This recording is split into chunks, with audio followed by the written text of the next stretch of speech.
Welcome to Shukla study point. आप सभी का स्वागत है आपके अपने YouTube channel Shukla study point में। मैं शिवम शुक्ला आप सभी दोस्तों का हार्दिक स्वागत करता हूं। इंग्लिश बीए फोर्थ सेमेस्टर के लगभग 100 से अधिक ऑब्जेक्टिव टाइप के प्रश्नों पर इस वीडियो के माध्यम से चर्चा करने वाले हैं। न्यू मॉडल पेपर होगा यह 2023 की परीक्षाओं के लिए। आपको बता दूं कि ऑब्जेक्टिव परीक्षा जिन विश्वविद्यालय में होनी है उनके लिए यह लेक्चर बहुत ही महत्वपूर्ण होगा। यहाँ तक कि जिनमें लिखित परीक्षा होगी उनके लिए भी बहुत महत्वपूर्ण होगा यह वीडियो, चूंकि इस वीडियो के माध्यम से संपूर्ण सिलेबस के जो आपके सिलेबस में जो चैप्टर संकलित हैं उनसे बनने वाले ऑब्जेक्टिव टाइप के प्रश्नों को समाहित किया गया है। तो आपको जानकारी के लिए अगर देखना है तो इस वीडियो को आप देख सकते हैं, अच्छे अंक आपके प्राप्त होंगे। आपको बता दूं जिनकी परीक्षा तो ऑब्जेक्टिव होती है तो उनके लिए तो बेस्ट है ही, बहुत ही महत्वपूर्ण है। आप लोगों के लगातार कमेंट्स आ रहे थे कि सर जी अंग्रेजी का भी मॉडल पेपर दे दीजिए, और अंग्रेजी का चैप्टर नंबर 1 इससे पहले मैंने मतलब चैप्टर नंबर 1 नहीं है वो, लेकिन रविन्द्रनाथ टैगोर जी की जो रचना आपके पाठ्यक्रम में संकलित है उसके बारे में मैंने आपको पढ़ा दिया था। The home and the world Rabindranath Tagore ji की रचना है। इसकी समरी मैंने शॉर्ट समरी दी थी और उसमें उस चैप्टर से बनने वाले जो 20 महत्वपूर्ण ऑब्जेक्टिव प्रश्न हैं उसको भी मैंने बताया था। तो आप लोग अगर नहीं देखें उसको तो जा करके देख लीजिएगा। उसमें मैंने the home and the world के पूरे एक प्रकार से समरी के बारे में अध्ययन करवाया, उसके बारे में मैंने बताया है, उससे बनने वाले महत्वपूर्ण प्रश्नों पर चर्चा करी है। ये बात आप ध्यान रखेंगे। तो आइए हम चर्चा करते हैं समस्त सिलेबस से बनने वाले बहुत ही महत्वपूर्ण ऑब्जेक्टिव टाइप के प्रश्नों पर। जब आप बीए फोर्थ सेमेस्टर में होते हैं, सेकंड ईयर फोर्थ सेमेस्टर में थर्ड सेमेस्टर की परीक्षा दे देते हैं, पास हो जाते हैं या नहीं होते हैं, तो अगर आप फोर्थ सेमेस्टर में जाते हैं, मान लेते हैं आप परीक्षा दे चुके हैं, इसका मतलब आप बीए फोर्थ सेमेस्टर में पहुंच चुके हैं, तो अभी से आप तैयारी प्रारंभ कर दीजिए। तो आपको पढ़ना क्या होता है, इंडियन लिटरेचर इन ट्रांसलेशन। ठीक है, इंडियन लिटरेचर इन ट्रांसलेशन आपके पेपर का नाम है। तो इससे प्रश्न आपके परीक्षा में आते हैं और पीडीएफ नोट्स भी इसको आपको प्रोवाइड मैं करवा दूंगा। आपका अपना प्ले स्टोर पर शुक्ला स्टडी पॉइंट का एप्लीकेशन भी है, तो वहीं पर आपको इसकी पीडीएफ मिल जाएगी। ठीक है, ऑब्जेक्टिव की, तो वहाँ पर जा करके आप डाउनलोड कर लीजिएगा। 1-2 दिनों में मैं पीडीएफ प्रोवाइड करवा दूंगा।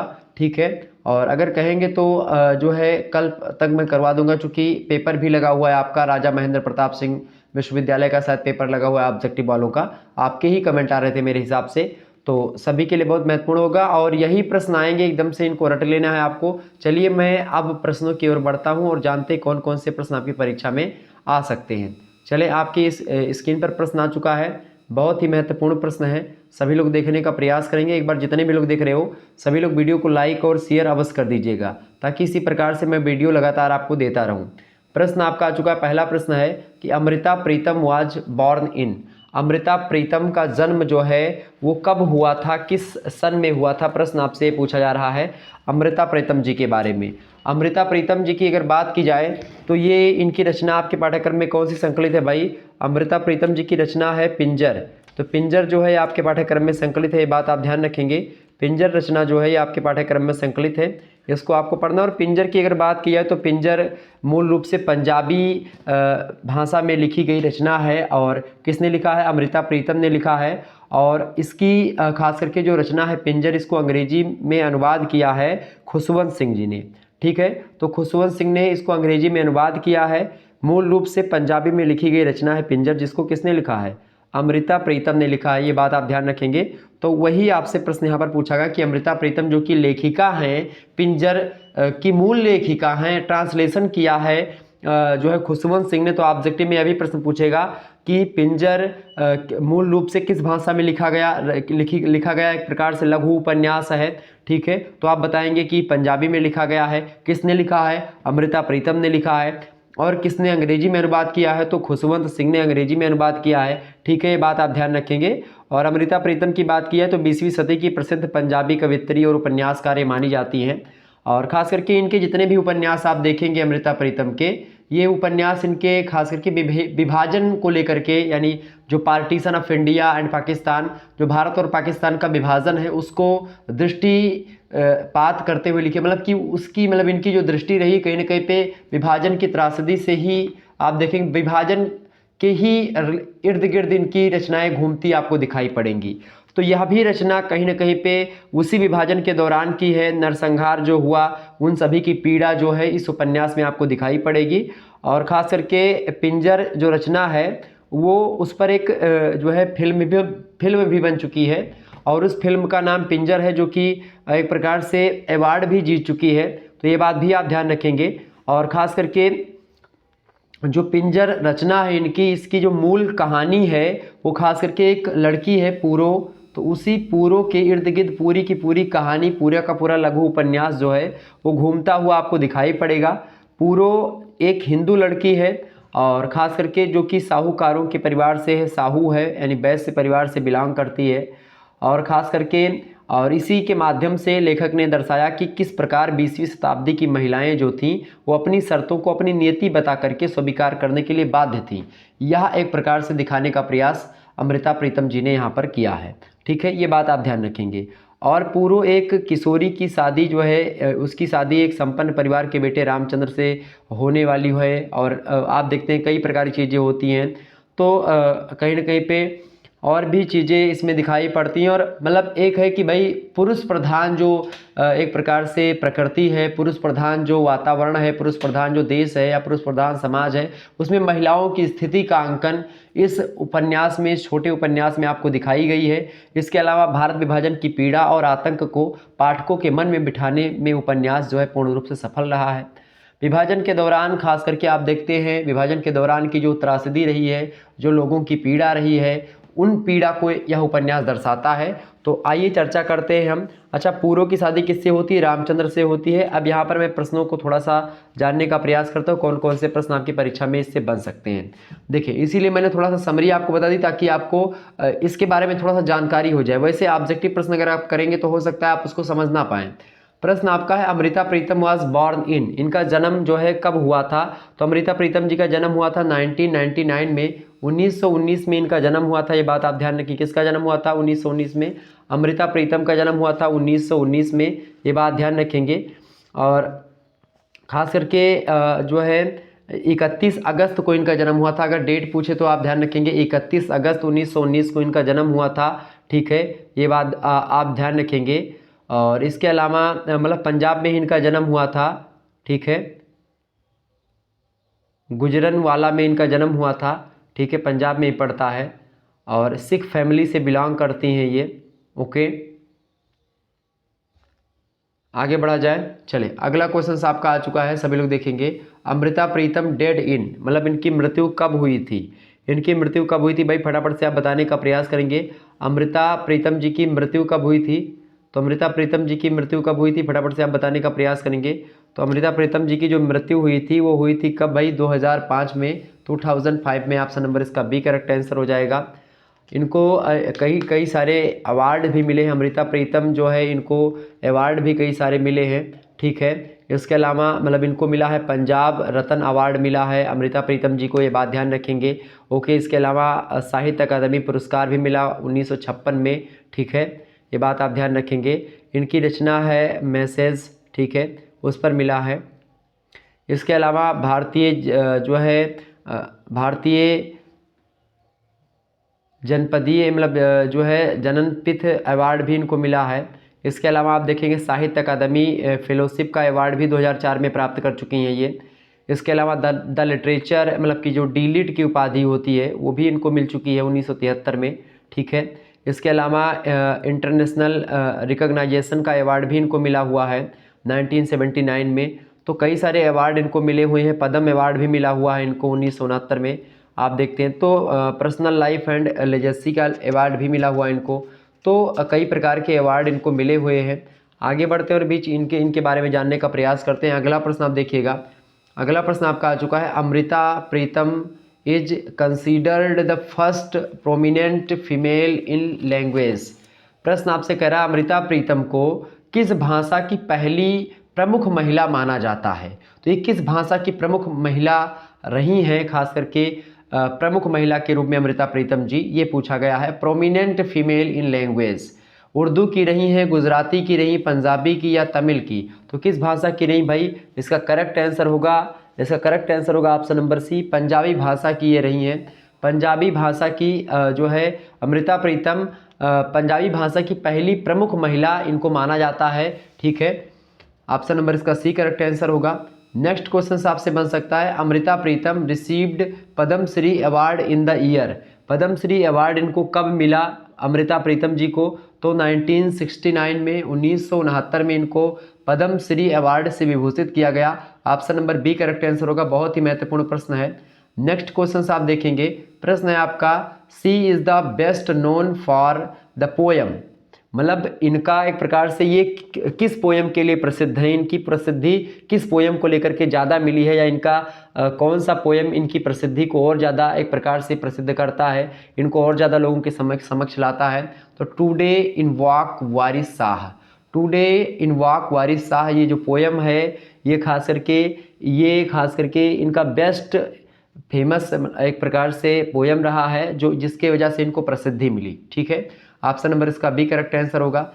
नेक्स्ट क्वेश्चन आपसे पूछा जा सकता है एग्जाम में कि in the year 1956 she became the first women to win Sahitya Akademi award for her great work.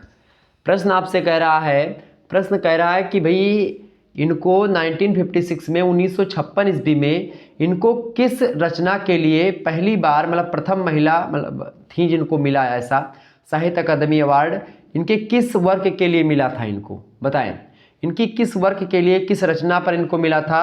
तो मैसेज जो रचना है मैंने आपको बताया भी था, मैसेज रचना जो है इस पर इनको मिला था। ठीक है, ये बात आप ध्यान रखेंगे, मैसेज और सनहेड, तो ये एक प्रकार से इनकी रचना है, इस पर इनको क्या मिला था, इनको 1956 ईस्वी में साहित्य अकादमी अवार्ड से नवाजा गया था। ऑप्शन नंबर इसका ए करेक्ट आंसर होगा। नेक्स्ट क्वेश्चन आप देखेंगे, अगला क्वेश्चन आपकी स्क्रीन पर आ चुका है, Amrita Pritam's works mostly focused on, मतलब कि अमृता प्रीतम का जो कार्य रहा है वो मोस्टली किस पर फोकस करके रहा है। तो मैंने शुरुआत में आपको बताया कि भाई ये विभाजन से रिलेटेड इनके रचनाएं आपको दिखेंगी, हर क्षेत्र में विभाजन के बारे में इन्होंने लिखा है। तो partitions of India and Pakistan, option number इसका ये करेक्ट आंसर हो गया। पार्टीशंस पर जो है खास करके इनका मोस्टली वर्क रहा है, मोस्टली रचनाएं इनकी मतलब पार्टीशन को ही इंडिकेट करती हैं, विभाजन के बारे में ही बताती हैं। ठीक है, ये बात आप ध्यान रखेंगे। डोमेस्टिक मतलब होता है घरेलू, और सिविलाइजेशन मतलब होता है आपका नागरिकता से रिलेटेड। ठीक है, तो ये आपके थोड़े से प्रश्न थे जो कि मैंने आपको बता दिए, तो इंपॉर्टेंट प्रश्न थे, ये बात आप ध्यान रखेंगे। अच्छा, पिंजर का मतलब क्या होता है? पिंजर का मतलब होता है स्केलेटन। ठीक है, पिंजर का मतलब आपसे पूछे कि पिंजर का क्या मतलब होता है, तो पिंजर का मतलब होता है स्केलेटन। ठीक है, स्केलेटन इसका पिंजर का मतलब होता है। क्लियर, ये बात ध्यान रखेंगे। अच्छा, Pinjar is originally published in the year, मतलब पिंजर जो है ओरिजिनली कब प्रकाशित हुआ था, तो ये 1950 में जो है प्रकाशित हुआ था पिंजर। ये बात ध्यान रखेंगे, ऑब्जेक्टिव में आपसे प्रश्न पूछा जा सकता है। तो इस प्रकार से ये इन चीज़ों के बारे में मैंने आपको बता दिया। ठीक है, अच्छा, हु बीकेम हस्बैंड ऑफ जो है पूरो का बाद में हस्बैंड कौन होता है एक प्रकार से, तो वो राशिद होता है। ठीक है, रामचंद्र से विवाह होने को होता है लेकिन निकल जाती हैं, तो राशिद से बाद में विवाह हो जाता है। तो ये बात ध्यान रखेंगे, आप पूरा पढ़ लेंगे, एक बार गूगल पर डालेंगे तो आपको हिंदी में भी इसके बारे में जानकारी मिल जाएगी, तो आप उसको भी पढ़ लीजिएगा। और बाकी मैं सोचूंगा कि इस पर भी मैं पिंजर जो रचना है इस पर मैं आपको एक वीडियो दूंगा सेपरेट, जिसमें हिंदी और अंग्रेजी दोनों में आपको समझाने का प्रयास करूँगा। ठीक है, आगे बढ़ते हैं और भी प्रश्नों को जानने का प्रयास करते हैं। अगला प्रश्न आपकी स्क्रीन पर आ चुका है, सभी लोग देखने का प्रयास करेंगे। प्रश्न बड़ा ही इंपॉर्टेंट है, प्रश्न आपका आ चुका है, सभी लोग देखेंगे। प्रश्न क्या है भाई?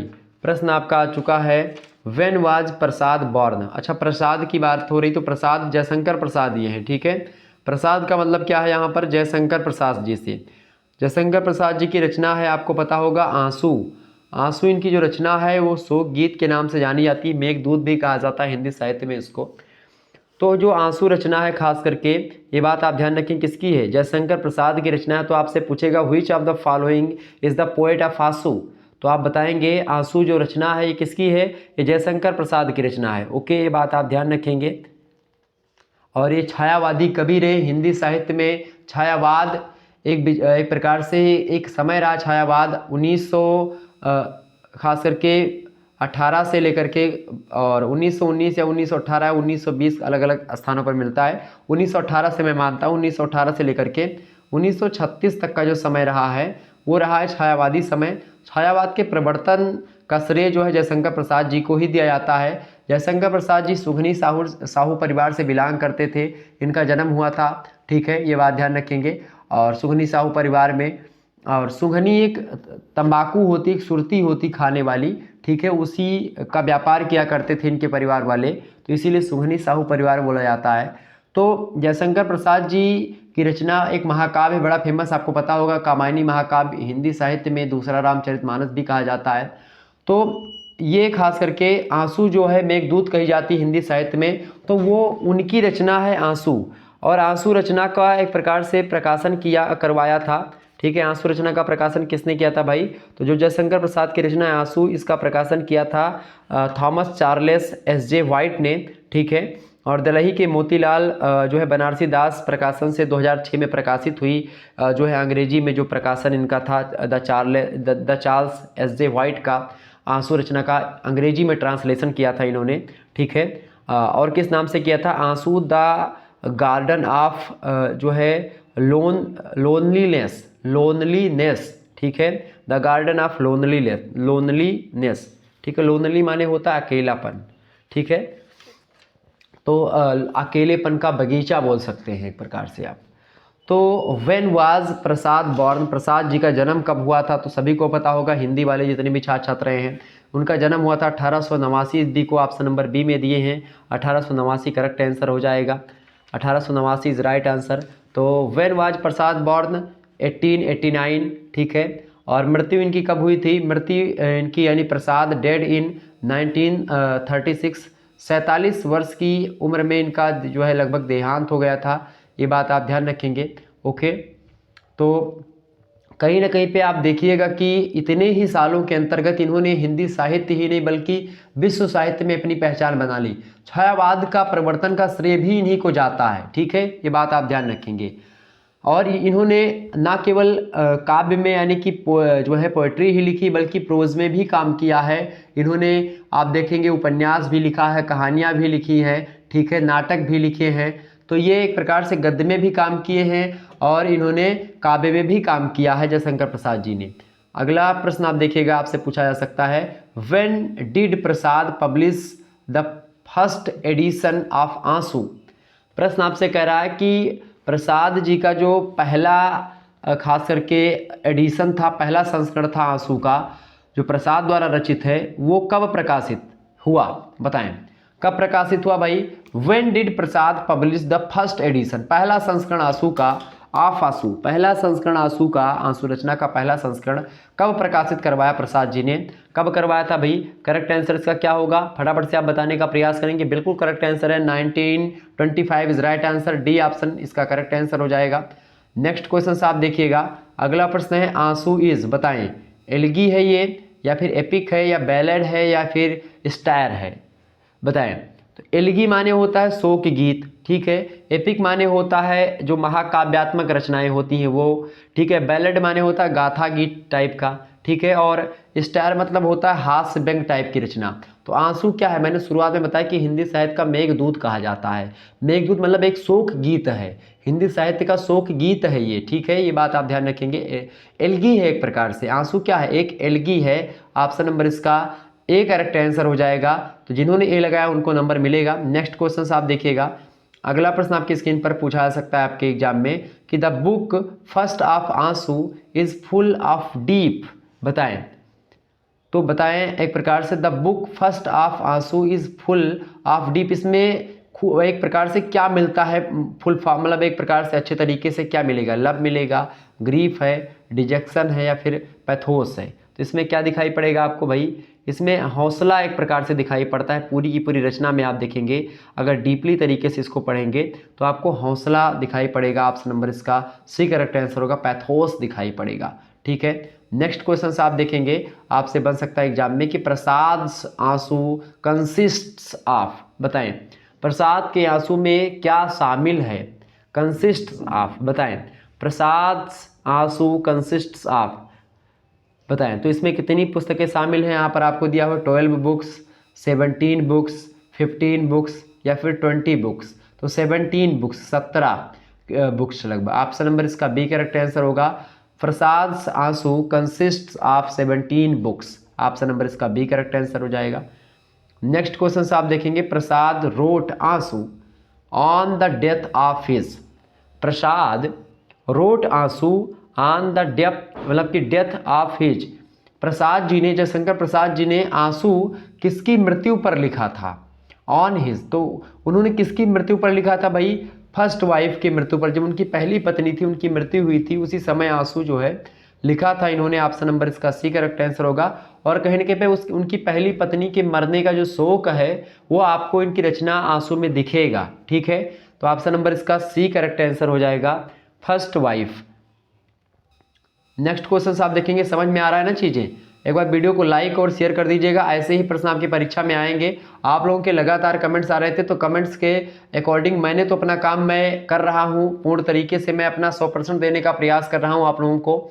आप लोगों का प्रेम है जो आप लोग मुझसे कहते हो और मैं आपको बताता हूँ, जबकि मैं कुछ जानता नहीं हूँ। ठीक है, लेकिन फिर भी मैं आप लोगों के लिए लगातार, आप लोगों के लिए मैं जो भी आप बोलते हैं, जो भी आपकी रिक्वायरमेंट होती है उसको पूरा करने का प्रयास करता हूं। तो आप लोगों का आप काम क्या है कि वीडियो को शेयर और लाइक अवश्य करें। ठीक है, ये बात आप ध्यान रखेंगे। और अगर एक प्रकार से आपके कमेंट्स का मैं इस तरीके से जवाब ना दे पाता तो कहीं ना कहीं पे मुझे अंदर ही अंदर ग्लानि महसूस होती, फीलिंग ही एक प्रकार से बेकार होने लगती है। अच्छा महसूस नहीं होता है खुद को कि भाई बच्चे इतना कमेंट कर रहे थे और मैं उस पर खरा नहीं उतर पाया। मुझे नींद नहीं आती है उस रात को जिस दिन मैं अपना टारगेट नहीं पूरा कर पाता हूँ। आप लोगों के लिए मैं आप लोगों के जो एक प्रकार से कमेंट्स होते हैं उनके रिप्लाई में वीडियोज़ नहीं दे पाता हूँ। उस दिन मुझे दिन रात पूरी नींद ही नहीं आती। आप ये मान करके चलो कि दिन रात मतलब वो उसी में दिमाग मेरा फंसा रहता है, एकदम से लगा रहता है आप ही लोगों में। तो आप लोगों से मैं इतना प्रेम करता हूँ, ये मान लीजिए आप कि मैं आप लोगों के बारे में ही दिन रात सोचता हूँ किस तरीके से मैं अपने भाइयों बहनों के लिए कितना अच्छा कर सकूँ, कितना बेटर कर सकूँ, अच्छे से अच्छा कर सकूँ। और मतलब जो व्यक्ति सोचता होगा मैं उससे ज़्यादा सोचने का प्रयास करता हूँ कि आप लोगों के लिए मैं कितना बेटर कर सकता हूँ। और मैं करता हूँ तो आप लोग थोड़ा सा साथ दें तो मैं और अच्छा करने का प्रयास करूँगा। नेक्स्ट क्वेश्चन आपका आ चुका है, how many stanzas were were there in the first edition of Aansu. प्रश्न आपसे कह रहा है कि जो है आंसू जो है खास करके how many stanzas were there in the first edition of आंसू।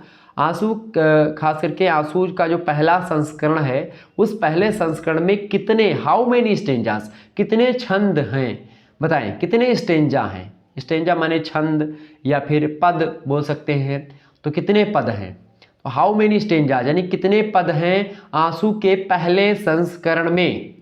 140, 126, 116 या 130। करेक्ट आंसर क्या होगा? 126 is right answer. 126 option number A correct answer हो जाएगा। मोस्ट इंपोर्टेंट प्रश्न था। अगला प्रश्न आपके स्क्रीन पर आ चुका है, आपके परीक्षा में बन सकता है। प्रश्न है, when did Prasad publish second edition of आंसू। बताएं करेक्ट आंसर क्या हो जाएगा। यानी कि when did when did Prasad publish second edition of आंसू, मतलब जो जयशंकर प्रसाद जी की रचना आंसू है उसका सेकेंड प्रकाशन यानी कि द्वितीय प्रकाशन कब पब्लिश हुआ, कब प्रकाशित हुआ। बताएं तो कब प्रकाशित हुआ। सेकेंड जो एडिशन है, सेकेंड संस्करण है, द्वितीय संस्करण आंसू का, वो कब प्रकाशन में आया। तो प्रकाशन उसका हुआ 1933 का, यानी कि 1933 में प्रकाशन हुआ द्वितीय संस्करण का आंसू के। ऑप्शन नंबर इसका बी करेक्ट आंसर होगा। नेक्स्ट क्वेश्चन आप देखेंगे, how many stanzas are there in the present edition of Aansu. Aansu के वर्तमान जो संस्करण है उस संस्करण में कितने स्टेंजा या कितने पद हैं। प्रश्न आपसे कह रहा है कि how many stanzas are there in the present edition of Aansu. Aansu के वर्तमान संस्करण में कितने पद शामिल हैं। फटाफट से आप बताने का प्रयास करें कितने पद शामिल है भाई वर्तमान एडिशन में आंसू के। तो 190 यानी कि 190। ऑप्शन नंबर इसका डी करेक्ट आंसर हो जाएगा। D option is right answer. रट लीजिए एकदम से इन प्रश्नों को, आपकी परीक्षा में छपने वाले हैं। नेक्स्ट क्वेश्चन आपका आ चुका है। प्रश्न है, द बुक सेकेंड ऑफ आंसू एक्सप्रेस सेंस, यानी आंसू का जो एक प्रकार से द्वितीय भाग है उसमें खास करके पूछा जा रहा है कि उसमें किस प्रकार की जो भावना है वो व्यक्त की गई है। फटाफट से आप बताने का प्रयास करेंगे। आंसू की दूसरी पुस्तक या फिर जो सेकंड पार्ट है उसमें किस प्रकार की जो भावना है वो व्यक्त की गई है। एक्सप्रेसेस सेंस ऑफ आंसू, ठीक है, बुक ऑफ सेकंड। बताएं करेक्ट आंसर इसका क्या होगा। जॉय या फिर ट्रेम्फ या पिटी या फिर लॉस। करेक्ट आंसर इसका क्या हो जाएगा। तो इसमें किस प्रकार का एक प्रकार से सेकंड मतलब किस प्रकार की भावना व्यक्त की गई है। तो इसमें भावना व्यक्त की गई है लॉस की, हानि की। ऑप्शन नंबर इसका सी करेक्ट आंसर हो जाएगा। नेक्स्ट क्वेश्चन आपका है, इन बुक फोर्थ, यानी कि जो चौथा एक प्रकार से इसका खंड है, the poet describes dash of his wife. आंसू की जो पुस्तक है, खास करके जो चौथी एक प्रकार से जो शामिल है, उसमें कवि ने अपनी पत्नी का वर्णन किस प्रकार से किया है, बताएं। अपनी पत्नी का एक प्रकार से डिस्क्राइब या वर्णन उनके बारे में क्या बताया है, तो उसकी उनकी निष्ठा के बारे में बताया, अपनी पत्नी की निष्ठा के बारे में, प्रेम के बारे में, अनुराग के बारे में, यानी जिसको बोलते हैं डिवोशन अंग्रेजी में। तो उस डिवोशन के बारे में बताया है अपनी पत्नी के, जो चौथा एक प्रकार से एक पार्ट है उस पुस्तक का, आंसू का, उसमें, ठीक है, अपनी पत्नी के डिवोशन के बारे में डिस्क्राइब्स जो है डिस्क्रिप्शन दिया है, ठीक है, किसने, जयशंकर प्रसाद जी ने। ऑप्शन नंबर इसका सी करेक्ट आंसर हो जाएगा। नेक्स्ट क्वेश्चन आपसे पूछा गया है, देखेंगे अगले चैप्टर से प्रश्न आ चुका है, बहुत ही महत्वपूर्ण प्रश्न है आपकी परीक्षा के लिए। एक बार शेयर करेंगे सभी दोस्तों के पास इस वीडियो को। प्रश्न आपका आ चुका है, अकॉर्डिंग टू कबीर। अच्छा, ये कबीर कौन है? अच्छा, कबीर पर लिखा है रविन्द्रनाथ टैगोर। आपको बता दूं तो the English writings of Rabindranath Tagore, ये कबीर की एक प्रकार से रचना, तो कबीर के संदर्भ में है रचना। ओके, ये बात आप ध्यान रखेंगे।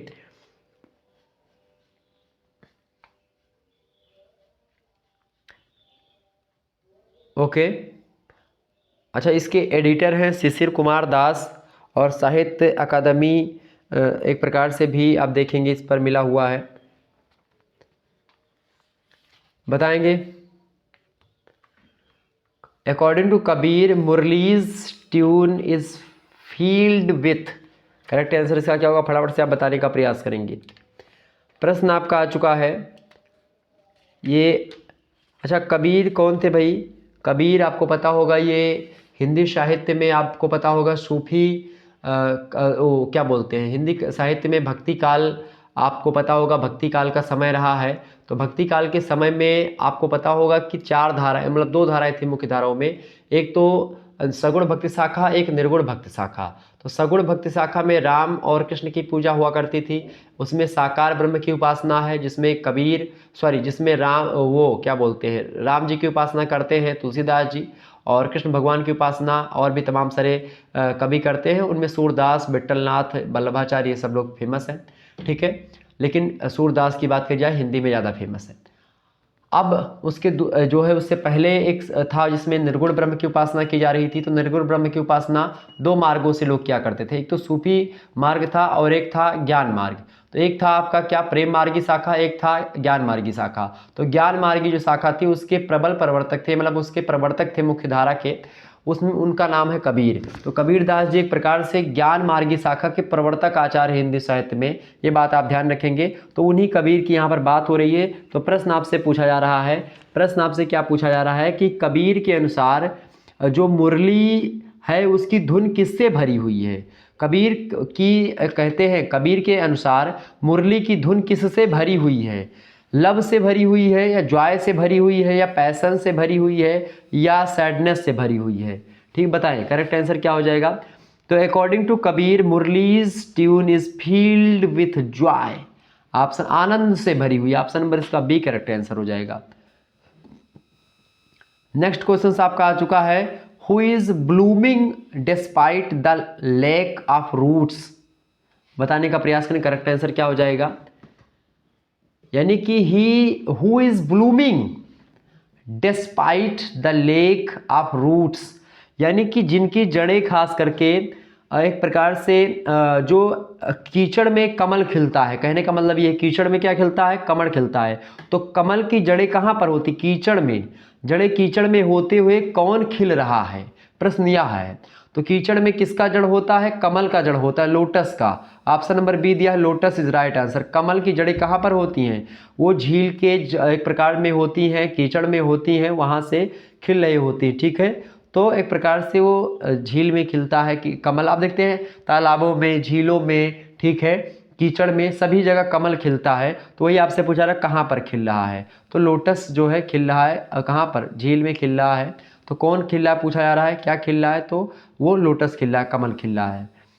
अगला प्रश्न आपका है, according to Kabir where is God, Kabir के अनुसार गॉड कहाँ है, where is God according to Kabir, in temple, मंदिर में है क्या ईश्वर, कबीर कहते बिल्कुल नहीं, कबीर तो नकारते हैं कि मंदिर में ईश्वर नहीं है, क्या जो है मॉस्क्यू में है? बिल्कुल नहीं है। इन माइंड, क्या मस्तिष्क में? वहाँ पर भी नहीं है।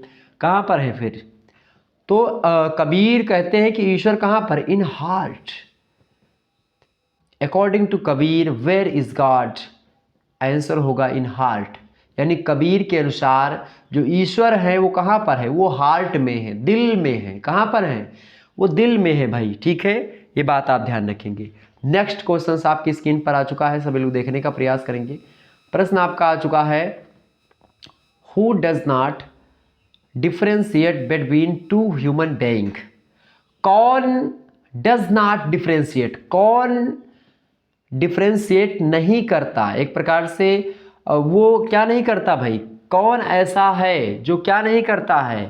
प्रश्न आपसे कह रहा है कि दो इंसानों के बीच में, टू ह्यूमन बीइंग, दो इंसानों के बीच में कौन अंतर नहीं देखता है? कोई मतलब फर्क कौन सा व्यक्ति है जो नहीं समझता है? कौन ऐसा है जो दो व्यक्तियों के बीच में, दो मनुष्यों के बीच में कोई भी फर्क नहीं करता, सबको समभाव से देखता है, किसी प्रकार का ऊंच नीच का भेदभाव किसकी दृष्टि में नहीं है? दैट इज गॉड, ईश्वर की दृष्टि में। ऑप्शन नंबर इसका ए करेक्ट आंसर हो जाएगा। कबीर ऐसा कहते हैं कि ईश्वर की दृष्टि में कोई ब्राह्मण, कोई शूद्र, कोई वैश्य, कोई चमार, कोई नहीं है। ईश्वर सब को बराबर दृष्टि से देखता है, सबको बराबर एक प्रकार से दर्जा देता है ईश्वर। ईश्वर के निगाह में या ईश्वर के यहाँ से कोई छोटा, कोई बड़ा, कोई ऊंच, कोई नीच, ऐसा कोई व्यवस्था ही नहीं है। ये व्यवस्था आकर के कर्म के अनुसार धीरे धीरे डेवलप हुई और आज ये डेवलप है। ये कबीर कहते हैं। तो कबीर खास करके वर्णाश्रम के घोर विरोधी हैं। ब्राह्मणो वस्य मुखामासीद बाहुराज्यान्यः कृता उरु ततसदवश्याः पादाभ्याम शूद्रो अजातः। इस श्लोक का खंडन करते हैं कबीर। कबीर दास निर्गुण ब्रह्म की उपासना करते हैं। वह साकार में, वो कहते हैं कबीर, हिंदी में आपने पढ़ा भी होगा। कबीर क्या कहते हैं? कबीर कहते हैं कि जाति पाति पूछे नहीं कोई, का बाभन का सूदा। कबीर आगे कहते हैं कि पाहन पूजे हर मिले, तो मैं पूजू पहाड़, और ताते तो चकिया भली पी सिखाए संसार। तो वो कहते हैं कबीर।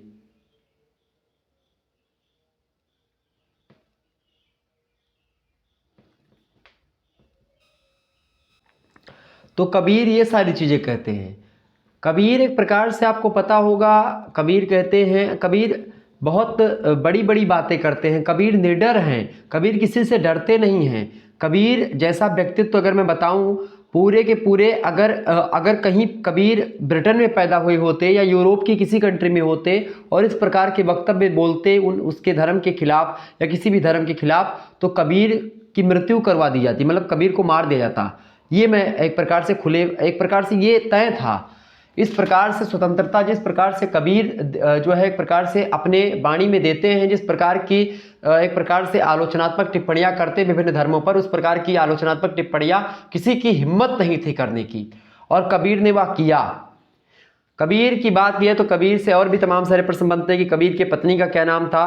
तो कबीर की पत्नी का नाम लोई था, और लोई के दो बच्चे थे खास करके, एक का नाम था कमाल, एक का नाम क्या था? कमाली था, ठीक है। और नीरू नीमा दो जुलाहे थे जिनका मतलब जिन्होंने पालन पोषण किया था कबीर दास का, ठीक है। और ये सब चीज़ें आप ध्यान रखते हैं। कबीर के गुरु का नाम रामानंद था। तो ऐसे प्रश्न अगर पूछेंगे तो आप बता पाएंगे। आगे बढ़ते हैं, हालांकि और भी चीज़ों को जानने का प्रयास करते हैं। अगला प्रश्न आपका आ चुका है, who is present in every breath of every living being? कौन ऐसा है जो उपस्थित है किसमें? इन एवरी ब्रीथ, ब्रीथ माने सांस, इन एवरी ब्रीथ हर एक सांस में, ऑफ एवरी लिविंग बीइंग और सभी सजीवों में। कौन ऐसा है जो सभी में व्याप्त है, सभी सजीवों में व्याप्त है, सभी सजीवों में उपस्थित है, सभी सांस में उपस्थित है? बताएं, कण कण में व्याप्त है। ऐसा कौन है? ऐसा ईश्वर है मेरे प्यारे दोस्तों, that's God. Option number A correct answer हो जाएगा इसका। ईश्वर ही ऐसा है जो कि हर सांस में और हर सजीवों में व्याप्त है। ऑप्शन नंबर इसका ए करेक्ट आंसर हो जाएगा। नेक्स्ट क्वेश्चन आपका आ चुका है, देखेंगे सभी लोग। प्रश्न है, O servant where does thou seek me poem? बताएं, O servant where does the seek me, ये पोयम का नाम है। इस पोयम को किसने लिखा है? रिटन बाई, बताएं। तो इस पोयम को लिखा है बाबू किसने? इसको लिखा है, किसने लिखा है? फटाफट से बताने का प्रयास करेंगे। इसको लिखा है कबीर दास। ऑप्शन नंबर इसका सी करेक्ट आंसर हो जाएगा। ओके, नेक्स्ट क्वेश्चन आप देखिएगा। अगला क्वेश्चन आपका आ चुका है, सभी लोग देखने का प्रयास करेंगे। अगला प्रश्न है, प्रश्न आपका क्या है? अकॉर्डिंग टू, प्रश्न आपका क्या दिया हुआ है भाई? फटाफट से आप बताने का प्रयास करेंगे, सभी लोग बताने का प्रयास करेंगे। अगला प्रश्न दिया हुआ है, according to Kabir all life is interplay of dash principles, बताएं फटाफट से। कबीर के अनुसार समस्त जीवन कितने धार्मिक सिद्धांतों की परस्पर क्रिया है? सॉरी, प्रश्न आपका कौन सा था? हाँ, अकॉर्डिंग टू कबीर, बताएं। According to Kabir all life is an interplay of dash principal.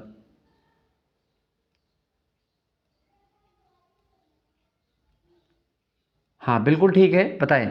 Kabir क्या मतलब, कबीर के अनुसार according to Kabir all life is an interplay, मतलब वो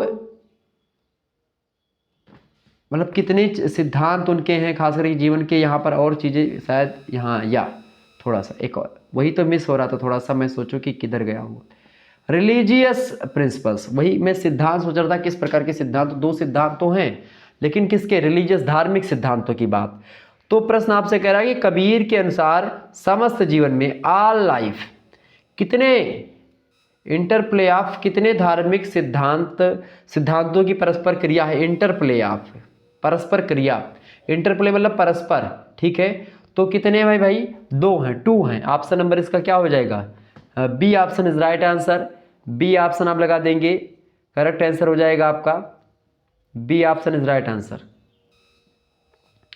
नेक्स्ट क्वेश्चन आप देखेंगे, प्रश्न आपका है, Kabir freely criticise all domination, मतलब कि खास करके dominations and gave a new path to the dash philosophy, मतलब कबीर किससे बिलोंग करते हैं, किस का विरोध करते हैं, खास करके वो किसका क्रिटिसाइज करते हैं, किसकी आलोचना करते हैं, ठीक है। तो किसकी आलोचनाएं करते हैं? वो इंडियन फिलोसॉफी के दर्शन के, खास करके सॉरी, वो एक नए पथ के रूप में अ न्यू पथ टू, मतलब कि वो एक नया पथ प्रदान करते हैं, एक नए मार्ग के बारे में बताते हैं, और फ्री तरीके से, फ्रीली यानी कि वो स्वतंत्र रूप से आलोचना करते हैं भारतीय यानी इंडिया के सभी धर्मों के बारे में, सभी धर्मों की आलोचनाएं करते हैं फ्री होकर के, बिल्कुल स्वतंत्र होकर के। एंड गेव, वह नया देते हैं, क्या देते हैं? आ न्यू पथ, मतलब एक नया मार्ग देते हैं टू द, किसको? द इंडियन फिलोसॉफी, वो एक जो भारतीय दर्शन है,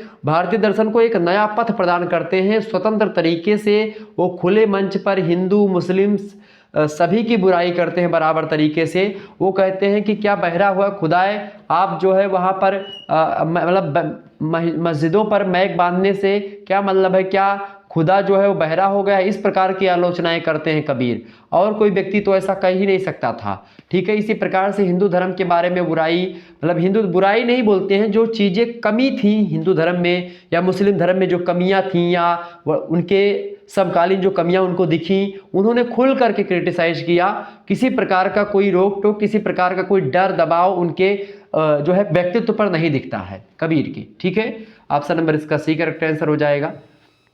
नेक्स्ट क्वेश्चन से, Sant Kabir a great social reformer criticise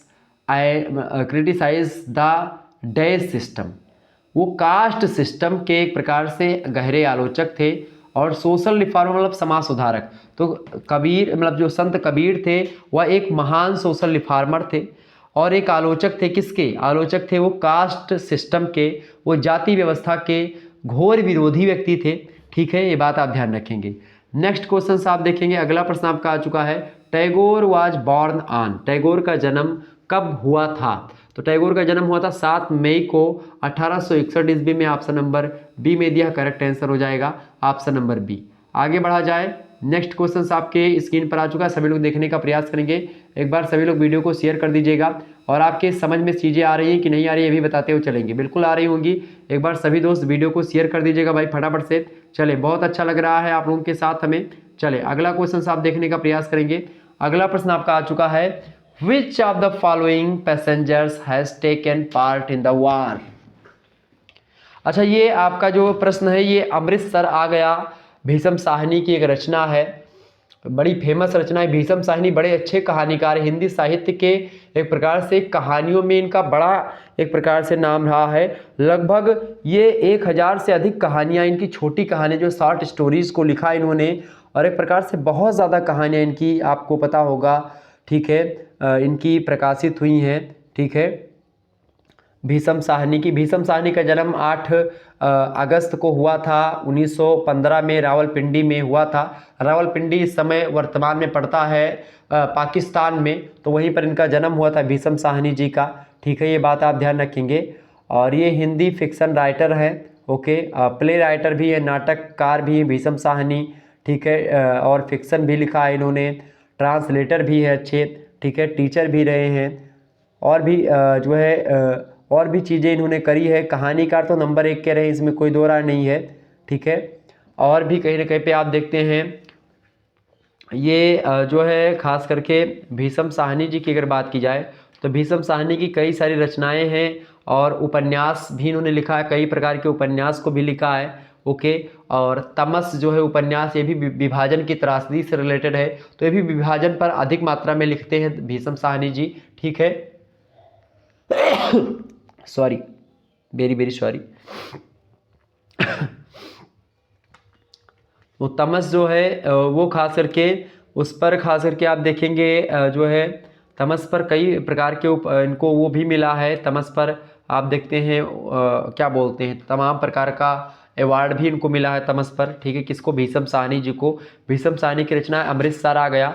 Amritsar Aa गया जो है इसका अगर आप गूगल पर सर्च करेंगे तो ये हिंदी में ही रचना है, कहानी है, तो आपको गूगल पर आसानी से कहानी मिल जाएगी, छोटी सी कहानी है।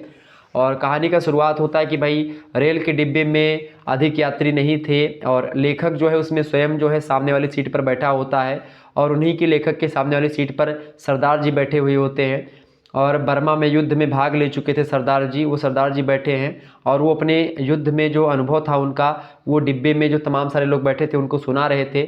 डिब्बे में 3 पठान लोग भी बैठे थे जो कि व्यापारी थे। तो ये एक प्रकार से कहानी की शुरुआत होती है और उनमें से एक जो था पठान में वो ऊपर वाली सीट पर बैठा था, हंसमुख स्वभाव का था वह, और खास करके दुबले पतले बाबू से मजाक कर रहा था। एक दुबला पतला यानी कमज़ोर बाबू था जो एक प्रकार से अभी कहानी में मिलेगा आपको, प्रश्न में मैंने रखा है, तो वो एक प्रकार से मजाक कर रहा था जो ऊपर बैठा था। और ख़ास करके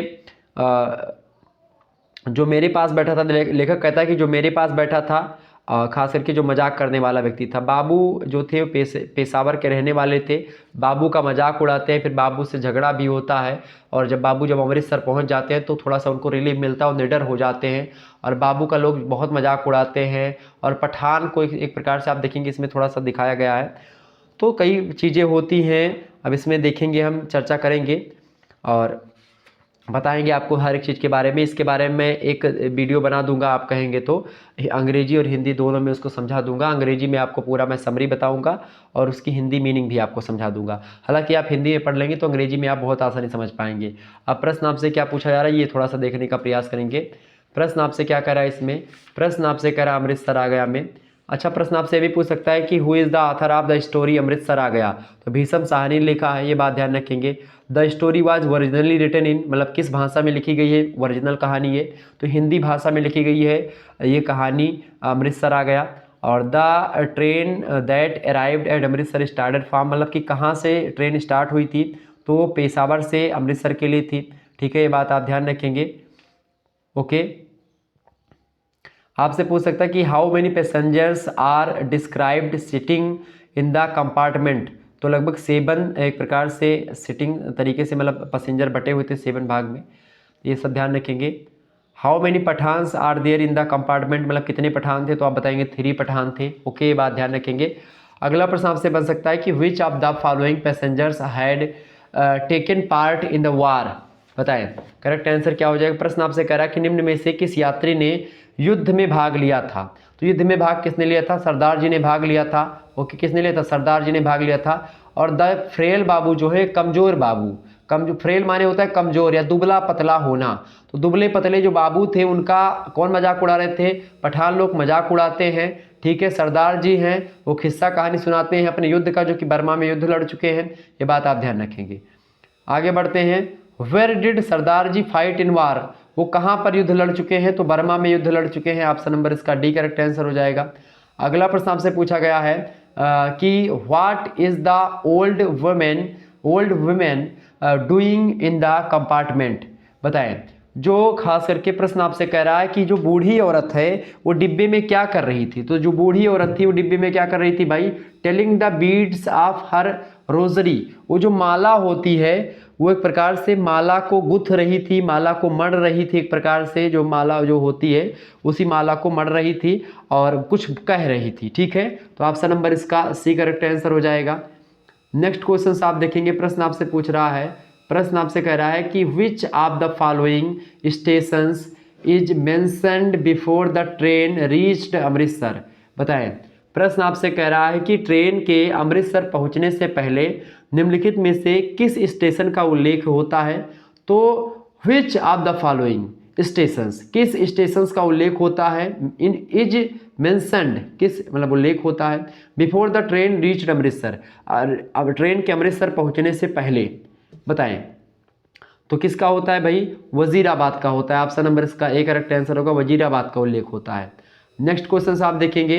the Pathans make fun of, Pathans जो थे मजाक उड़ाते हैं, किसका मजाक उड़ाते हैं भाई, तो सरदार जी का उड़ाते नहीं उड़ाते, आथर का भी नहीं उड़ाते हैं। ठीक है, आथर भी इसमें ये मैं शैली में लिखी गई कहानी है। ठीक है, जिसमें जिस कहानी में लेखक स्वयं भी मतलब कहानी कह रहा होता है आकर के और वह भी मौजूद होता है, वो क्या होता है, वो खास करके मैं शैली में लिखी गई कहानी होती है। तो ये जो अमृत सरागा कहानी है ये ठीक इसी प्रकार से कहानी है। ठीक है, तो आथर भी उसमें है और सरदार जी हैं, फ्रेल बाबू हैं और ओल्ड वोमेन भी है और 3 पठान है। ठीक है, तो the Pathans make fun of, वो किसका मजाक उड़ाते हैं, फ्रेल बाबू का। फ्रेल बाबू मतलब जो कमजोर बाबू बैठे हुए हैं उनका मजाक उड़ाते हैं, जो दुबले पतले हैं, ठीक है, उनका मजाक उड़ाते हैं। Option number B correct answer होगा। अगला क्वेश्चन आप देखेंगे। How many passengers entered the compartment, कितने, एक प्रकार से प्रश्न करा कितने यात्रियों ने डिब्बे में प्रवेश किया, कितने यात्रियों ने डिब्बे में प्रवेश किया था भाई, फटाफट से आप बताने का प्रयास करेंगे। कितने यात्रियों ने डिब्बे में प्रवेश किया, बताएं। तो a man, a women and a girl, एक आदमी, एक महिला और एक गर्ल, एक लड़की, इन लोगों ने प्रवेश किया था ट्रेन में। Option number C correct answer हो जाएगा। नेक्स्ट क्वेश्चन आपका आ चुका है। हु किक्ड द विमेन, बताएं किसने लात मारी किसको, किसने जो खास करके महिलाओं को लात मारी, तो किसने महिलाओं को लात मारी थी भाई, तो किसने मारी थी, एक पठान ने मारी थी। ऑप्शन नंबर इसका बी करेक्ट आंसर हो जाएगा। B option is right answer. Next question आगे बढ़ते हैं। तो द पठान, प्रश्न आपका क्या है भाई कि हु किक्ड द वुमेन, किसने पठान मतलब कि लात मारी महिलाओं को, तो एक पठान ने मारी थी। ऑप्शन नंबर ए जो है बी करेक्ट आंसर हो जाएगा। अगला क्वेश्चन आप देखेंगे। Who hit a Pathan passenger with an iron rod, प्रश्न आपसे कह रहा है कि किस जो है ट्रेन के, प्रश्न आपसे कह रहा है कि हु हिट यानी किसने मारा किसको, पठान को, a Pathan passenger with an iron rod, मतलब एक आयरन रॉड से किसने मारा भाई, तो किसने मारा, फटाफट से आप बताने का प्रयास करें। करेक्ट आंसर क्या होगा इसका, तो who hit a Pathan passenger with an iron rod, तो the frail babu. Option number इसका ए करेक्ट आंसर हो जाएगा। नेक्स्ट क्वेश्चन आप देखते हैं। अगला प्रश्न आपका आ चुका है, देखें। तो प्रश्न क्या है आपका, who hit a Pathan passenger with an iron rod, किसने एक पठान को एक प्रकार से राड मारी थी जो आयरन की थी, लोहे की राड थी, तो द फ्रेल बाबू ने, फ्रेल बाबू जो था एक प्रकार से क्या था कि भाई ये तीनों लोग गप्पे लड़ा रहे थे, तो पठान जो थे, 3 पठान जो बैठे हुए थे डब्बे में, वो मजाक उड़ा रहे थे लगातार किसका, फ्रेल बाबू का। तो जब लगातार इसका मजाक उड़ रहा था, तो जब ये एक प्रकार से धीरे धीरे कमज़ोर था, तो वो कह रहा था रुको हमारा शहर आने दो, फिर बताते हैं। फिर जो है ये बाबू जो था ये लगातार हरबंसपुर आ जा गया, तो फिर चिल्लाने लगा, फिर पठानों ने इसका मजाक उड़ाया। बाद में ऐसे से जैसे जैसे कोई स्टेशन आता है और चिल्लाता जाता है, तो एक प्रकार से जब अमृतसर वो पहुंच गया तो साहसी हो गया, निडर हो गया एकदम से। और उसके बाद में तो एक प्रकार से पठान और पठानों को गाली वाली बकने लगा, एकदम से बोलने लगा, थोड़ा सा झड़प हुई। तो जो लेखक है और जो सरदार जी थे उन लोगों ने मिलकर के समझाया, झगड़ा शांत हुआ। उसके बाद में फिर जो है तुरंत, इतने में ही तुरंत गायब हो गया कौन, जो ये है बाबू, फ्रेल बाबू, ये तुरंत गया और तुरंत एक लोहे की राड जो है लेकर के आया। और सरदार सभी से पूछने लगा क्यों भाग गए भाई, कहाँ भाग गए। तो ये सब हो गया। फिर उसके बाद में तब तक रात हो गई थी और वही राड लिए हुए था। तब तक बाहर से कोई फकीर टाइप, मतलब कि कोई कहा कि भाई अल्लाह का नाम लिया और बोला कि भाई गेट खोल दो, ऐसा कुछ टाइप का। तो तुरंत क्या हुआ, जैसे ऐसा सुना क्या फ्रेल बाबू ने, क्या हुआ, रात हो गई थी, रेल एक प्लेटफार्म से गुजर रही थी, गाड़ी धीरे चल रही थी। अचानक दरवाजे पर दस्तक सुनाई दी। कोई अल्लाह का वास्ता देकर दरवाज़ा खोलने की प्रार्थना कर रहा था। बाबू जो था वो अपनी सीट से उठा, दरवाज़ा खोला और डिब्बे से एक दाढ़ी वाले व्यक्ति को लटकता हुआ देख करके उसने सिर पर जोर से राड मारी। आदमी प्लेटफार्म पर गिर गया और रेल चलती रही। बाबू ने रॉड फेंक दी और अपनी सीट पर बैठ गया। इस प्रकार से सुबह हुई तो सरदार जी ने बाबू की प्रशंसा करी कि भाई बाबू बड़ा महान व्यक्ति है, बहुत जो है एक प्रकार से मतलब साहसी व्यक्ति है। ऐसा उसने पठानों को डरा दिया, इस प्रकार से चीज़ें हुई तो वो बड़ा खुश हुआ बाबू। तो ये एक प्रकार से कहानी अमृतसर आ गया, पढ़िएगा, बड़ी अच्छी कहानी है। अगला प्रश्न आप देखिएगा। अगला प्रश्न है who became wild when the train reached Amritsar. बताएं, प्रश्न आपसे कह रहा है कि ट्रेन के अमृतसर पहुंचने पर कौन एकदम से साहसी हो गया, एकदम निडर हो गया। तो फ्रेल बाबू था। ऑप्शन नंबर इसका सी करेक्ट आंसर हो जाएगा। आगे बढ़ते और भी प्रश्नों को जानने का प्रयास करते हैं। अगला प्रश्न आपका आ चुका है, फटाफट से देखने का प्रयास करेंगे। मोस्ट इंपॉर्टेंट प्रश्न है आपकी परीक्षा के दृष्टि से, सभी लोग देखिएगा। प्रश्न आपका आ चुका है, please wait a moment. Okay, चले। अगला प्रश्न आपका आ चुका है, what is the full name of Mary. बताएं। अगला जो प्रश्न है आपका ये किससे है भाई, ये आपका है, ये है आपका द हंट। द हंट रचना जो है महाश्वेता देवी की रचना है। ये बात ध्यान रखेंगे, किसकी रचना है, महाश्वेता देवी की रचना है द हंट। ओके, ये बात आप ध्यान रखेंगे। और ख़ास करके इसको एक शॉर्ट फिक्शन है ये, ठीक है, द हंट। तो इससे बनने वाले प्रश्नों को हम थोड़ा चर्चा करेंगे। प्रश्न आपसे क्या कह रहा है भाई, प्रश्न आपसे कह रहा है कि what is the full name of Mary. Mary का पूर्ण नाम क्या था, पूरा नाम क्या था। तो मैरी का पूरा नाम क्या था भाई, फटाफट से आप बताने का प्रयास करेंगे। मैरी का पूरा नाम था मैरी ऑरेन, ठीक है। तो मैरी ऑरेन इसका पूरा नाम था। ऑप्शन नंबर इसका सी करेक्ट आंसर हो जाएगा। ओके, नेक्स्ट क्वेश्चन आप देखिएगा। अगला प्रश्न आपका है, what is the name of Mary's father. Mary के फादर का क्या नाम था। तो मैरी के फादर का नाम था Dixon. Option number D correct answer हो जाएगा। ओके, ये बात ध्यान रखेंगे। अगला क्वेश्चन आप देखिएगा। अगला प्रश्न है आपका, what is the name of Mary's mother. Mary की माताजी का क्या नाम था। तो मैरी की माताजी का क्या नाम था भाई, भीकनी। क्या नाम था, भीकनी नाम था मैरी की माताजी का। ओके, ये बात ध्यान रखेंगे। अच्छा, आपसे पूछेगा कि the story the hunt is written by, तो आप क्या बताओगे। तो महाश्वेता देवी ने लिखा है इसको। महाश्वेता देवी का जन्म हुआ था ढाका में, ये बात आप ध्यान रखेंगे। और ये जो है आपसे पूछेगा कि मतलब the Hunt was published in an, आपसे पूछेगा महाश्वेता देवी ओरिजिनली रोट इन, मतलब कि महाश्वेता देवी ने इस रचना को यानी कि खास करके द हंट को किस भाषा में लिखा है ओरिजिनली। तो ओरिजिनल इसको बंगाली में लिखा, लेकिन इसका अंग्रेजी में अनुवाद हुआ है, ठीक है, ये बात आप ध्यान रखेंगे। तो ऐसे प्रश्न भी आपसे एग्जाम में बन सकते, तो ये थोड़ा सा ध्यान रखेंगे द हंट रचना के बारे में। द हंट के बारे में खास करके महाश्वेता देवी की अगर बात की जाए तो महाश्वेता देवी का जन्म कहाँ पर हुआ था, ढाका में हुआ था, ये बात आप ध्यान रखेंगे। ओके, और ढाका में इनका क्या हुआ था भाई, इनका जन्म कहाँ पर हुआ था, ढाका में इनका जन्म हुआ था। ओके, और भी कई बातें इनके बारे में, आगे बढ़ते और भी चीज़ों को जानने का प्रयास करते हैं थोड़ा सा। खास करके जो ये कहानी है आपकी, जो द हंट कहानी जो है, ये एक लड़की की कहानी है, ग्रामीण लड़की है, उसका नाम है खास करके मैरी। तो मैरी लड़की जो है वो एक प्रकार से कबायली लड़की है और उसको एक जो है लकड़ी के लट्ठों का जो ठेकेदार है वो बार बार परेशान करता है, उसको अपना शिकार बनाना चाहता है, ठीक है, उससे संबंध बनाना चाहता है ज़बरदस्ती, यानी कि एक प्रकार से जैसा आप देखते हैं लगातार सुनने को मिलता है। तो उस प्रकार से उसको लगातार क्या करता है, परेशान करता है इस लड़की को, मैरी को, और इसी के इर्द गिर्द कहानी घूमती रहती है। और इसका नाम क्या है, जो लकड़ी का ठेकेदार, इसका नाम है तहसीलदान।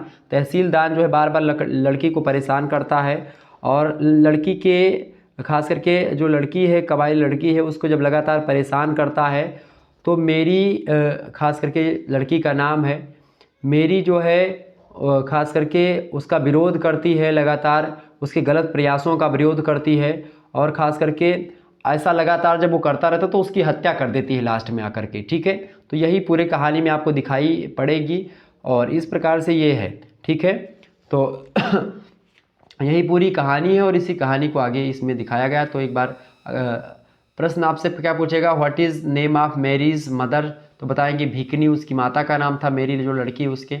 अगला प्रश्न है Mary and her mother worked for, Mary और उसकी पत्नी मतलब की माता किसके लिए काम करती थी, फटाफट से आप बताने का प्रयास करेंगे। मैरी और उसकी जो माता है वो किसके लिए काम करती थी भाई, तो काम करती थी किसके लिए, वो काम करती थी प्रसाद जी के लिए। किसके लिए करती थी, प्रसाद जी के लिए करती थी। ऑप्शन नंबर इसका सी करेक्ट आंसर हो जाएगा। यहाँ पर तहसीलदार नहीं तहसीलदान होना चाहिए। नेक्स्ट क्वेश्चन से आप देखते हैं, अगला प्रश्न आपका है हाउ ओल्ड इज़ मेरी इन द स्टोरी, जो खास करके मेरी लड़की वो कितने साल की, वो युवा अवस्था को प्राप्त है, यानी कि लगभग और लगभग ये 18 साल की अवस्था में है लड़की, मतलब 18 साल की है। इसीलिए आप देखते हैं कि जो है जो तहसीलदान है खास करके वो लगातार इसको परेशान करता रहता है। तो एक प्रकार से 18 ईयर्स की है कहानी में लड़की, और एक प्रकार से एक लड़की की मजबूरी को दिखाया गया है, किस प्रकार से दरिंदे लोग जो होते हैं किस प्रकार से परेशान करते हैं लड़कियों को, उस एक प्रकार से उस समस्या को समाज की दिखाने का प्रयास या कहानी करती है। तो बाद में क्या होता है कि लड़की एक प्रकार से उसकी हत्या कर देती है, और इस प्रकार से ये कहानी का अंत होता है। ठीक है, तो 18 साल की वो है मेरी। ऑप्शन नंबर इसका बी करेक्ट आंसर होगा। नेक्स्ट क्वेश्चन से आपका अगला प्रश्न है in which market does Mary sit to sell her goods, प्रश्न आपसे कह रहा है कि इन विच मार्केट, प्रश्न कह रहा है कि भाई जो है मैरी जो है इन विच मार्केट, किस मार्केट में, does Mary sit to sell her goods, goods माने होता है एक प्रकार से सामान, तो मैरी जो है वो अपना सामान बेचने के लिए किस बाजार में बैठती है। प्रश्न ये पूछा गया बोहरी बाजार या विलेज मार्केट या ओल्ड मार्केट या फिर जो है टोहरी मार्केट, तो बैठती कहाँ पर है भाई, in which market does Mary sit to sell her goods, तो बैठती है टोहरी मार्केट में। ठीक है, टोहरी मार्केट ऑप्शन नंबर इसका डी करेक्ट आंसर होगा। नेक्स्ट क्वेश्चन आपसे बन सकता है एग्जाम में कि मैरीज फादर डिक्सन जो है माइग्रेटेड टू, बताएं वह कहाँ पर, एक प्रकार से मैरी के जो पिताजी हैं डिक्सन वो कहाँ पर चले गए, माइग्रेटेड माने चले जाना, ठीक है, पलायन कर जाना, तो वो कहाँ पर चले गए हैं मैरी के पिताजी, तो मैरी के पिताजी चले गए हैं कहाँ पर भाई, तो वो ऑस्ट्रेलिया में चले गए हैं। ऑप्शन नंबर इसका ए करेक्ट आंसर होगा। नेक्स्ट क्वेश्चन आप देखेंगे हु हैरेसेस एंड स्टाल्क्स मैरी, हैरेसेस माने एक प्रकार से परेशान करना, उसको पीड़ा मतलब उसका पीछा करना, तो बताएं किसने, किसने मैरी को परेशान और उसका पीछा किया, तो उसका नाम क्या है भाई, वो कौन था, वो तहसीलदान था। ठीक है, ये बात आप ध्यान रखेंगे, तहसीलदान ऑप्शन नंबर इसका बी करेक्ट आंसर हो जाएगा।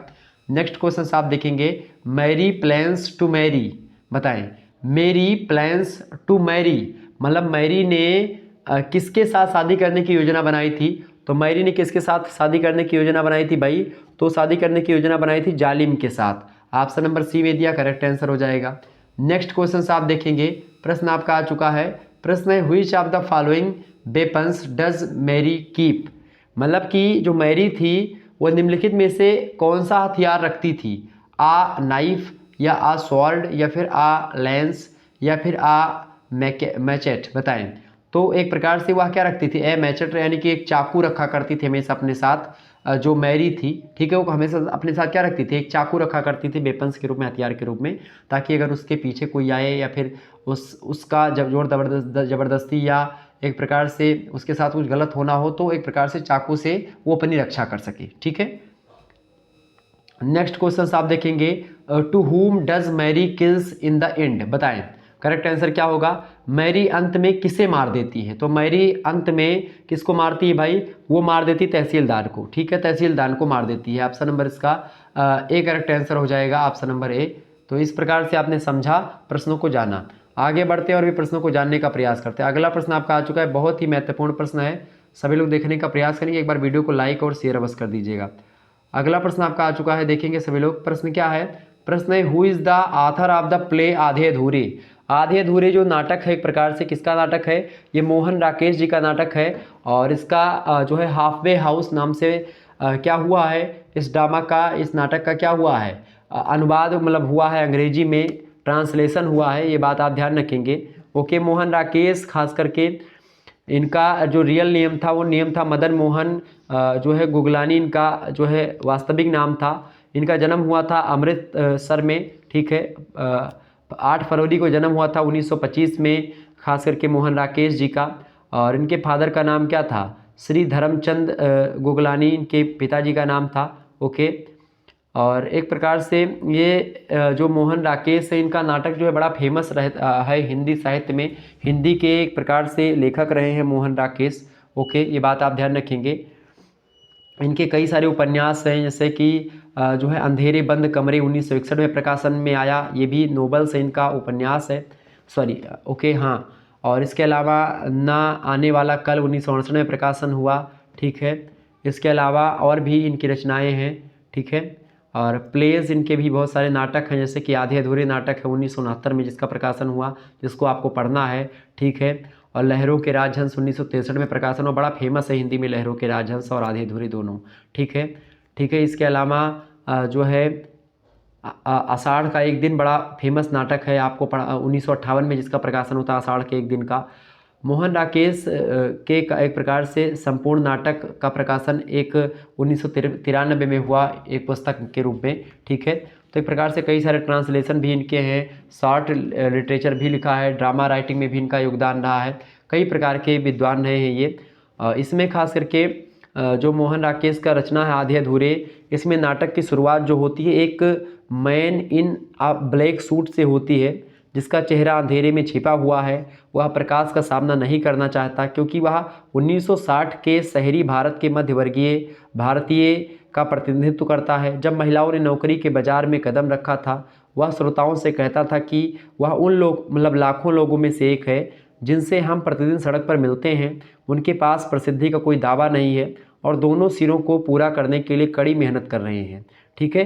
तो कहीं ना कहीं पे पूरी कहानी महिंदर के घर के आसपास आप देखते हैं ड्राइंग रूम में ही घटित होती है, इस नाटक की, आधे अधूरे नाटक की, ठीक है। और यह गंदगी महिंदर के परिवार के सदस्यों के जीवन के समानांतर दिखाई पड़ती है। और खास करके सबसे बाएं कोने पर महिंदर जीवन की मतलब महिंदर के जीवन में कोई उम्मीद नहीं रखता है। कई प्रकार की चीज़ें हैं, कहानी बदलती रहती है, सावित्री भी है। और कई एक प्रकार से इसमें आप देखते हैं मोहन राकेश का नाटक जो है वो एक प्रकार से संवाद इसमें जोरदार आपको मिलेगा, बड़े संवाद हैं, अच्छे अच्छे संवाद हैं, ठीक है। चर्चा करेंगे किसी दिन इस पर, पूरा विस्तार से हम बताएंगे एक एक चीज़ों के बारे में इसमें, ठीक है। हाफवे हाउस बड़ा अच्छा एक प्रकार से जो नाटक है मोहन राकेश का आधे अधूरे, उसी का अंग्रेजी में नाम है। प्रश्न आपका है, who is the author of the play आधे अधूरे। आधे अधूरे नाटक के रचनाकार कौन है? तो मोहन राकेश है। ऑप्शन नंबर इसका बी करेक्ट आंसर होगा। अगला प्रश्न आपसे बन सकता है, where was the play first मतलब स्टेटेज मतलब स्टार्टेड, बताएं। स्टेटेज मतलब स्टेज जिसको बोलते हैं, तो स्टेज फिर डी लगा दो उसमें, ठीक है, मैं उसको नहीं बोल पा रहा हूँ। तो where was the play first staged, ठीक है, बताएं करेक्ट आंसर इसका क्या होगा, इसका मतलब क्या है भाई, फटाफट से बताने का प्रयास करेंगे। तो प्रश्न आपसे कह रहा है कि वेयर वाज यानी कि नाटक जो है द प्ले, नाटक का जो एक प्रकार से कहाँ हुआ था फर्स्ट स्टेज, मतलब कि स्टेज पर जो मंचन होता है नाटक का, वो पहली बार कहाँ पर हुआ था? तो पहली बार वो होता दिल्ली में। ऑप्शन नंबर इसका एक करेक्ट आंसर हो जाएगा। दिल्ली में पहली बार इसका मंचन हुआ था, खास करके ओम शिवपुरी के निर्देशन में इसका मंचन हुआ था, ये बात ध्यान रखेंगे, दिल्ली में।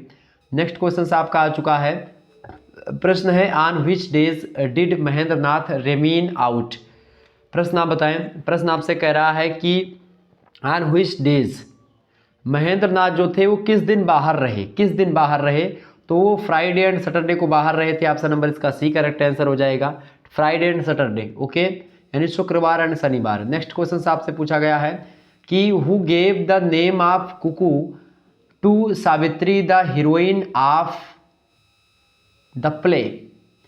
प्रश्न आपसे कह रहा है who gave the name of Kuku to Savitri the heroine of the play. प्रश्न आपसे कह रहा है कि नाटक की नायिका जो है सावित्री जिसका नाम है, उसको कुकू नाम किसने दिया था? तो उसको कुकू नाम जो दिया था जगमोहन ने दिया था। किसने दिया था भाई कुकू नाम? जगमोहन ने उसको कुकू नाम से संबोधित किया था। ऑप्शन नंबर इसका सी करेक्ट आंसर होगा। नेक्स्ट क्वेश्चन आपका आ चुका है who wears a cup a cap and a coat.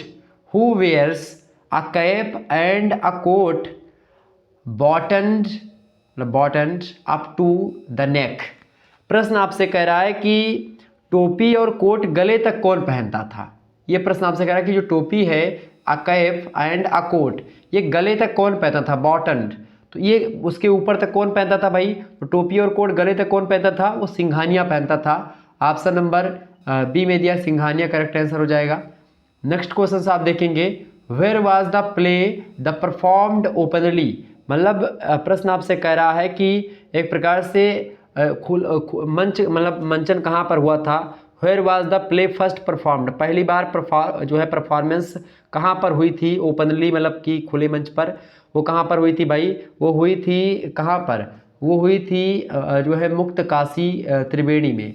Option number इसका सी करेक्ट आंसर होगा। नेक्स्ट क्वेश्चन आपका आ चुका है what was the name of Ashoka's beloved. बताएं बिलव्ड। तो what was the name of Ashoka's beloved, बताएं। प्रश्न आपसे कह रहा है कि प्रिय के रूप में अशोक का क्या नाम था? तो प्रिय के रूप में अशोक का क्या नाम था? मतलब अशोक का प्रिय नेम क्या था? तो उनका क्या नाम था भाई? मतलब लोग प्रेम से उनको क्या बुलाते थे? तो इसका करेक्ट आंसर हो जाएगा, इसका करेक्ट आंसर क्या हो जाएगा? बिल्कुल वरना। ऑप्शन नंबर इसका बी करेक्ट आंसर होगा। नेक्स्ट क्वेश्चन आप देखेंगे how much qualified was Ashoka.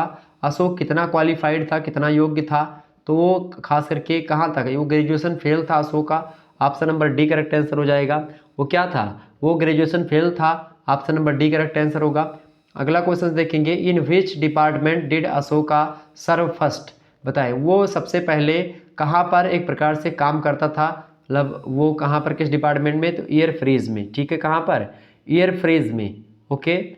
Next question आप देखेंगे प्रश्न आपका आ चुका है who played the role of a little girl in the first performance of the play. यानी कि नाटक के पहले प्रदर्शन में, फर्स्ट प्ले में, the first performance of the play, नाटक के पहले प्रदर्शन में छोटी लड़की की भूमिका किसने निभाई थी? तो किसने निभाई थी भाई? उसको ऋचा व्यास ने निभाई थी। ऑप्शन नंबर इसका सी करेक्ट आंसर होगा।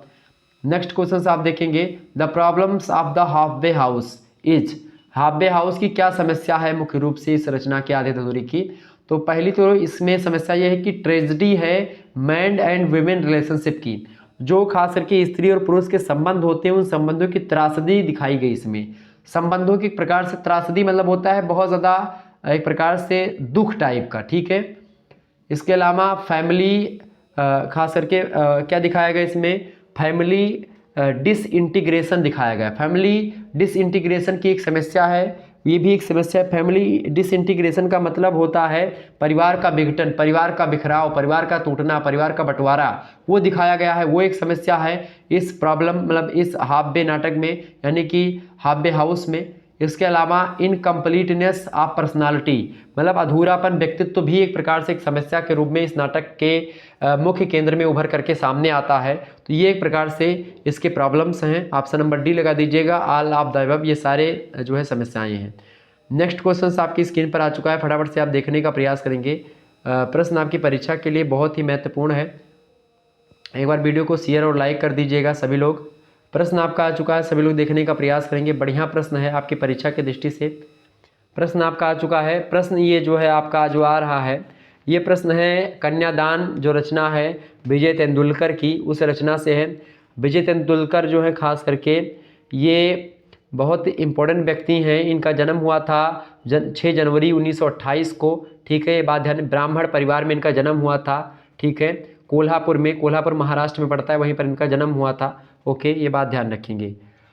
तो जानते हैं कि इनसे कैसे कैसे प्रश्न आपसे बन सकते हैं। ओके, प्रश्न आपसे पूछा गया कि हु इज़ द आथर। प्रश्न अच्छा है। प्रश्न है कि who is the author of the play, जो है कन्यादान। कन्यादान जो प्ले है यानी नाटक है, ये एक प्रकार से किसने लिखा है? तो किसने लिखा है भाई इसको लिखने वाले जो विद्वान है उनका क्या नाम है? Vijay Tendulkar. Option number C correct answer हो जाएगा। नेक्स्ट क्वेश्चन है into how many acts is the play divided, यानी नाटक को कितने भागों में बांटा गया है? नाटक को यानी किस नाटक को? कन्यादान नाटक को कितने भागों में बांटा गया भैया? तो ये दो भागों में बांटा गया है। ऑप्शन नंबर इसका ए करेक्ट आंसर हो जाएगा।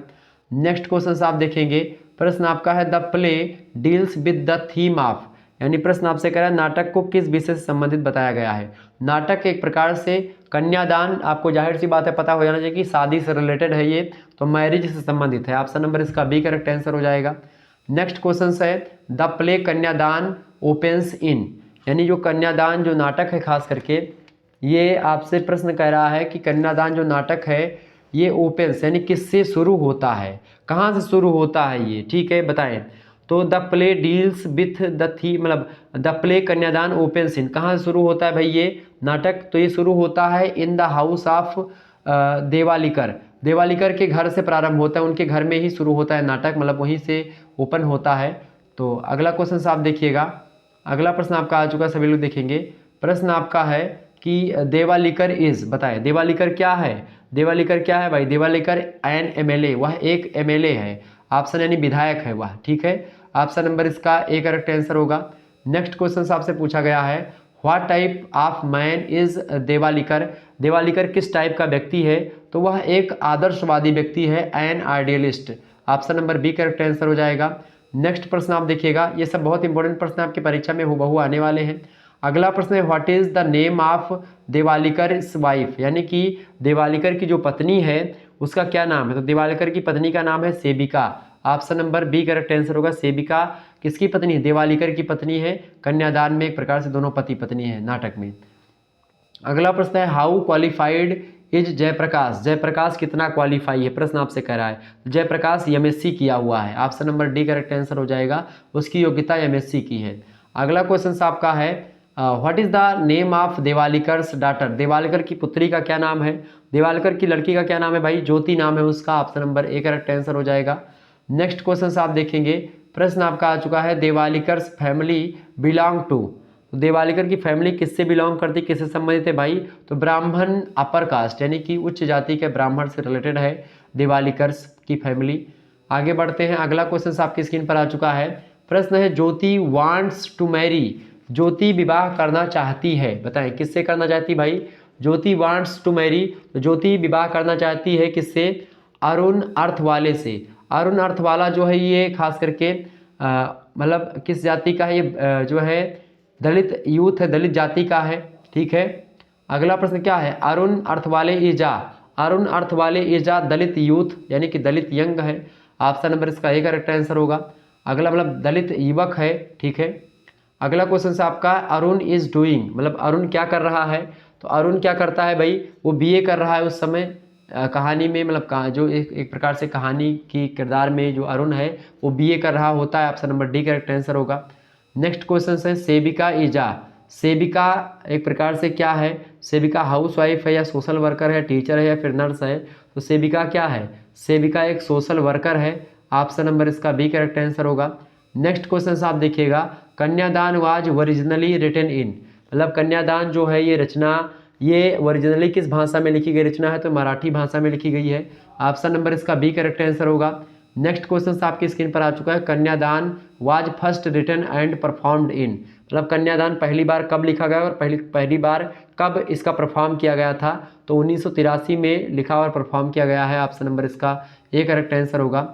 नेक्स्ट क्वेश्चन आप देखिएगा, अगला प्रश्न आपकी स्क्रीन पर आ चुका है कि the play was translated into English by, बताएं करेक्ट आंसर क्या होगा? प्रश्न आपसे कह रहा the play was translated into English by, मतलब इस प्ले को, इस नाटक को किसने ट्रांसलेट मतलब कि अनुवाद किया है इंग्लिश में? तो किसने किया है भाई? गौरी जो है राम नारायण ने किया है, गौरी राम नारायण ने इसका अनुवाद किया अंग्रेजी में। Option number D correct answer होगा।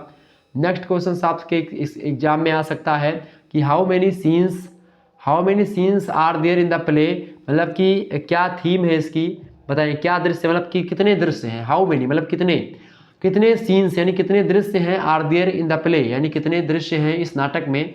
तो इस नाटक में कितने दृश्य हैं भाई, कन्यादान में कितने दृश्य हैं, तो कन्यादान में मुख्य रूप से 5 दृश्य आपको दिखाई पड़ेंगे। Option number D correct answer होगा। अगला क्वेश्चन है which is the main voice in Arun's character, मतलब अरुण्स के करेक्टर की, उनके चरित्र की जो मुख्य एक प्रकार से वाइस है वो क्या है, तो वो है एल्कोहलिज्म, ठीक है, शराबीपन। ऑप्शन नंबर इसका बी करेक्ट आंसर होगा। नेक्स्ट क्वेश्चन आपका है the main protagonist in the play is, बताएं। मतलब इसका प्रोटोगोनिस्ट का मतलब होता है मुख्य पात्र। तो खास करके इस प्ले का, इस नाटक का, कन्यादान नाटक का जो मुख्य पात्र है वो कौन है, तो इसका मुख्य पात्र है देवालिकर, ठीक है, नाथ देवालिकर। ऑप्शन नंबर इसका डी करेक्ट आंसर हो जाएगा। Okay, option number D is right answer. आगे बढ़ते हैं और भी चीज़ों को जानने का प्रयास करते हैं। अगला प्रश्न आपकी परीक्षा की दृष्टि से बहुत महत्वपूर्ण है। चैप्टर नंबर 1 में मैंने इस प्रश्न के बारे में बताया भी था, आपने देखा होगा, तो इसमें आप देखेंगे इसके बारे में विस्तार से चर्चा करी है हमने। प्रश्न आपका है who is the author of the novel the home and the world, फटाफट से बताने का प्रयास करेंगे। इसको मैंने पढ़ा दिया है, the home and the world पूरा चैप्टर मैंने पढ़ाया हुआ है, इसकी समरी, शॉर्ट समरी मैंने पूरी बताई हुई है। आप लोगों ने अगर नहीं देखा तो देख लीजिएगा, बहुत इंपॉर्टेंट है और अच्छे तरीके से उसमें समझाया है मैंने, ठीक है। प्रश्न आपसे कह रहा है कि who is the author of the novel the home and the world, तो कौन है भाई, रविन्द्रनाथ टैगोर हैं। Option number B correct answer होगा। नेक्स्ट क्वेश्चन आपसे पूछा गया है कि the novel was originally written in, बताएं ये नोवेल जो है खास करके the home and the world, ये किस भाषा में, ओरिजिनल भाषा इसकी क्या थी, तो ये ओरिजिनल बंगाली में लिखा गया है, क्योंकि बंगाल के ही एक प्रकार से रहे हैं रविन्द्रनाथ टैगोर जी, और सुरेंद्रनाथ टैगोर इसके जो है क्या रहे हैं, इसको उन्होंने क्या किया है, ट्रांसलेट किया है। प्रश्न अगला है when was the novel first published, यानी एक प्रकार से उनको नोबेल कब मिला था, तो इनको नोबेल 1916 में मिला था। Option number D correct answer होगा। नेक्स्ट क्वेश्चन आपका आ चुका है who translated the Nobel, sorry एक मिनट, प्रश्न है when was the Nobel first published, यानी यह नोबेल जो है कब प्रकाशित हुआ पहली बार, मतलब पहली बार एक कब प्रकाशित हुआ था, तो ये प्रकाशित हुआ था 1916 में प्रकाशित हुआ था। Option number D correct answer होगा। नेक्स्ट क्वेश्चन है नोबेल वाले उपन्यास। अगला प्रश्न है who translated the Nobel into English, मतलब इस उपन्यास का ट्रांसलेशन अंग्रेजी में किसने करा था, तो अंग्रेजी में किसने करा था भाई, मैंने अभी भी आपको बताया था सुरेंद्रनाथ टैगोर ने अंग्रेजी में अनुवाद करा था the home and the world का। Option number B correct answer होगा। नेक्स्ट क्वेश्चन है आपके स्क्रीन पर आ चुका है when was the novel translated into English, तो इसको एक प्रकार से प्रश्न क्या कह रहा है आपका, व्हेन वाज मतलब कि कब किया गया, तो कब किया गया था भाई, कब किया गया, 1919 में किया गया था जो है इसका ट्रांसलेशन। ऑप्शन नंबर ए 1916 में एक प्रकार से प्रकाशित हुआ था, 1919 में इसका ट्रांसलेशन अंग्रेजी में किया गया था। अगला क्वेश्चन है the story of the novel is set in the background of, मतलब ये इसका सेट जो है, इस स्टोरी की जो थीम है, जो बैकग्राउंड है, वो किस एक प्रकार से बैकग्राउंड का है, तो कहाँ का भाई, बंगाल का है, बिल्कुल Bengal is right answer. Option number B correct answer होगा। नेक्स्ट क्वेश्चन आपका है in which period is the novel set, मतलब किस समय के बारे में बताता है नोबेल, तो खास करके ये बताता है early 20th century. Option number इसका ए करेक्ट आंसर हो जाएगा।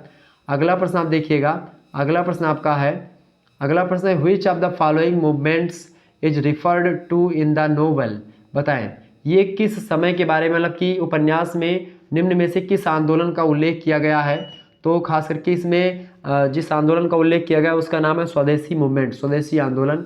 Option number C correct answer हो जाएगा।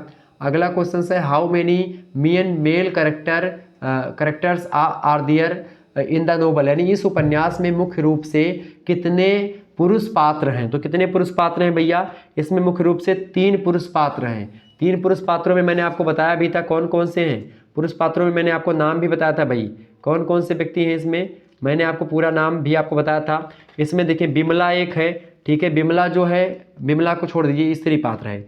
पुरुष पात्रों में निखिल है, ठीक है, और उसका मित्र संदीप है, और एक व्यक्ति और है, ठीक है, अमूल्य मान सकते हो या एक प्रकार से उसका नौकर मान सकते हो, ठीक है, ये बात ध्यान रखेंगे। और अगला क्वेश्चन आपका है how many main female characters are there in the novel, यानी कि कितने मुख्य रूप से मुख्य पात्रों में कितने मुख्य महिला पात्र हैं इसमें, ठीक है, इस उपन्यास में प्रश्न आपसे कह रहा तो कितनी महिला पात्र हैं भाई, तो महिला पात्रों की संख्या कितनी है, महिला पात्रों की संख्या 2 है मुख्य रूप से। एक तो बड़ा रानी है जो कि निखिल की बहन है और विधवा है, ठीक है। और बड़ा रानी जिसका नाम है, और निखिल की वाइफ है उसका नाम है विमला। तो ये 2 कैरेक्टर हैं मुख्य रूप से, ठीक है। किसमें? 2 कैरेक्टर हैं उपन्यास में, the home and the world में, ठीक है। और इन्हीं दोनों की आपसी संघर्ष जिससे जो है एक प्रकार से स्टार्ट होता है। और इधर आप देखते हैं जो है बड़ा रानी और विमला के संघर्ष होता है। निखिल और निखिल का मित्र है संदीप, उसके बीच में वैचारिक मतभेद भी आपको दिखाई पड़ता है, ठीक है। कई चीज़ें होती हैं। अगला प्रश्न है, what is the relationship between Nikhil and Sandeep? Nikhil and Sandeep के बीच में क्या रिलेशनशिप है? तो दे आर फ्रेंड्स। वो क्या है? आपस में फ्रेंड्स हैं। ऑप्शन नंबर इसका ए करेक्ट आंसर हो जाएगा। तो इस प्रकार से ध्यान रखें। Vimala is the wife of, Vimala किसकी वाइफ है? तो विमला जो है निखिलेश की वाइफ है, विमला निखिल की पत्नी है, ये बात ध्यान रखेंगे। बड़ा रानी एक प्रकार से क्या है भाई? तो बड़ा रानी जो है वो सिस्टर है निखिलेश की, निखिल की सिस्टर है, बहन है, ठीक है, ध्यान रखेंगे, विधवा है वो। तो इस प्रकार से आपने इन तमाम प्रकार के प्रश्नों को जाना समझा। तो और मैंने हिंदी में भी बताने का प्रयास किया, इसीलिए थोड़ा सा टाइम आपका लग गया, लेकिन फिर भी मैंने आपको समझा दिया। आप लोग लगातार कमेंट्स कर रहे थे अंग्रेजी को लेकर के। मैंने एक ही वीडियो में तमाम सारे चैप्टर से बनने वाले बहुत ही महत्वपूर्ण ऑब्जेक्टिव टाइप के प्रश्नों को बता दिया। निश्चित तौर पर इस वीडियो को अगर आप देख लेंगे तो कोई भी प्रश्न आपका अंग्रेजी से नहीं छूटेगा, सारे प्रश्न आप करके आओगे। एक बार वीडियो को सभी दोस्तों के पास अपने शेयर कर दीजिएगा, ताकि इसी प्रकार से हर एक दोस्त की मदद हो जाए और आपके हर एक दोस्त पास हो जाए। आपको बहुत ज़्यादा एक प्रकार से अच्छा महसूस हो रहा होगा, आप लोग इतना पढ़ चुके हैं अंग्रेजी में, ठीक है। धन्यवाद, मिलते हैं नेक्स्ट वीडियो में। और भी जितने भी चैप्टर्स आपके बच रहे हैं उन सारे चैप्टर्स की वीडियो जल्द ही आपके समक्ष मैं देने का प्रयास करूंगा। आप सभी लोग हमारे साथ जुड़े रहें। धन्यवाद, मिलते हैं नेक्स्ट वीडियो में। ओके, बिल्कुल फ्री में आपको बता दूं कि मतलब आपने यूट्यूब चैनल के नाम से, यानी कि शुक्ला स्टडी पॉइंट के नाम से मार्केट में, यानी कि प्ले स्टोर पर आप जाएंगे तो Shukla study point application download कर लीजिएगा। वहाँ पर आपको PDF वगैरह जो होंगी वो समय समय पर मिलती रहेंगी। सभी सब्जेक्ट की PDF वहाँ पर आपको दिखाई पड़ेगी, तो आप वहाँ से जाकर के सारे सब्जेक्ट की PDF डाउनलोड कर लीजिएगा। हर एक सब्जेक्ट की ऑब्जेक्टिव की BA 4 सेमेस्टर के सारे मॉडल पेपर मैंने फ्री में बिल्कुल अपलोड कर दिया। आप लोग जाकर के उसको चेक कर लीजिए, देखिए, आराम से मजे करिए, पढ़िए खूब दबा करके। धन्यवाद, मिलते हैं। मेरा एक ही उद्देश्य है कि आप लोग पढ़ें। मैं आपके लिए दिन रात मेहनत करता रहूंगा और इसी प्रकार से हमेशा आपके प्रति हमारा पूर्ण जीवन समर्पित है। आप लोग बस मेहनत करते रहें, आप लोग बस पढ़ते रहें बस। ओके, धन्यवाद, मिलते हैं नेक्स्ट वीडियो में।